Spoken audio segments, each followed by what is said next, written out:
All right, well, we're on day 4. I am supposed to talk about The American Werewolf in Paris, a movie that I do not hate as much as other people.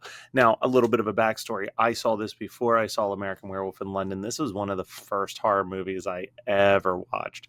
So there's a lot of nostalgia for me on this one. And listen, I know that this movie is a awful follow-up to an absolute classic, and I've seen American Werewolf in London. I know and love how great that movie is. But I still have a soft spot for this one. So I'm excited to revisit it and see if my feelings have changed. On his first trip to Paris, Andy McDermott is looking for a little danger. Andy, what you doing? I'll show you guys a stunt you'll never top.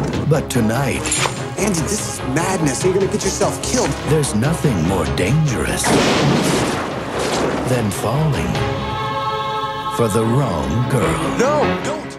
I still love it. I do. I really still love this movie. I think the soundtrack is one of the best, one of the most underrated soundtracks out there, to be honest. And just, it's so fun. I laugh so much while I'm watching this movie.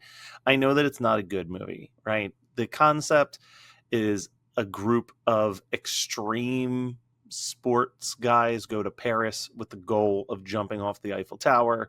When doing so, one of them stops a woman from jumping off to kill herself. When he tries to find her, there's like a Cinderella thing. He catches her shoe and helps her gently land on the ground instead of splatting to the ground. And then it's like a Cinderella thing. He's trying to find the girl whose shoe matches. He does finally find her. And that's when he discovers that she's a werewolf. He gets invited to this like werewolf convention. I don't know what to describe it. It's a underground seedy dive bar situation where one of his friends is attacked and murdered, and he is bitten by the wolf. His friend shows up as a ghost to try to warn him and fill him in on the werewolf lore. And in doing so, hijinks ensue. I admit it, it's convoluted, but there's so many moments in this movie that I still really, really love. The werewolves like handcuffing themselves to the cops and transforming, and on the negatives, the CGI werewolves look like absolute dog shit. Like, they're really bad. That's a huge flaw in this movie. And that's a flaw that I thought even when I saw it for the first time. But I just think I like everybody. Julie Depley and Tom Everett Scott are so good in this movie. Like, they're just charming.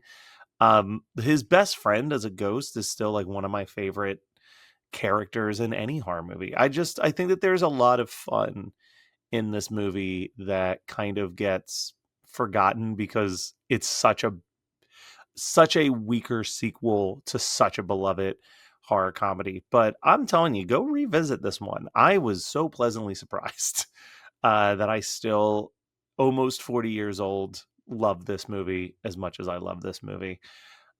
Now, what am I going to have to watch next? All right, we got the random number generator, and it looks like we're going to 153. Ooh, the newer Candyman. Well, that should be fun. I mean, I definitely would prefer this over what's above or below it. Don't want to do Cannibal Holocaust. Don't want to do Candyman Farewell to Flesh. I remember really liking this remake, so this will be an exciting one to revisit. All right, so with that, stay tuned for more of this every day in the month of October. Make sure that you like, share, and subscribe to people who might be interested in these videos. It really helps a ton. We're going to be doing this for the entire month of October. And if you all like these videos, maybe we'll do the 25 Christmas movies of December shortly after this. Who knows? Stay tuned. Just keep letting me know in the comments your thoughts. Let me know what you thought of American Werewolf in Paris. I do really think that this is way better than it has any, it's better than it gets credit for, is what I'll say. It's still not a perfect movie by any stretch of the imagination, but the first movie I watched in this series of 4 is way worse than this. I would probably put this in the number 3 spot of the 4 movies I've watched so far, despite how much I love it. But I mean, this is a more enjoyable watch than Evil Bong 420 for sure. So subscribe. Can't wait to see you guys tomorrow to talk about Candyman from 2021.